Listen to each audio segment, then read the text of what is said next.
सबैजनालाई आज मिति 2082 साल 9 महिना 5 गते र लगभग हाम्रो श्रम संस्कृति पार्टी गठन भएको 24/2 मा लगभग 1 महिना हुन लागिसकेको छ र आज हाम्रो श्रम संस्कृति पार्टीको तेस्रो चरणमा हामी छौँ र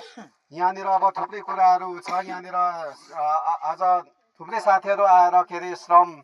गर्दा चाहिँ एकदमै आफूलाई अमूल्य समय यहाँनिर चाहिँ यो देशको लागि, यो ठाउँको लागि अनि यो क्षेत्रको लागि दान दिइसक्नु भएको छ र केही कुराहरू गर्नुभन्दा अगाडि म के भन्न चाहन्छु भन्दाखेरि म 24/2 को वडा सचिव श्रम संस्कृतिबाट थोरै म यहाँहरू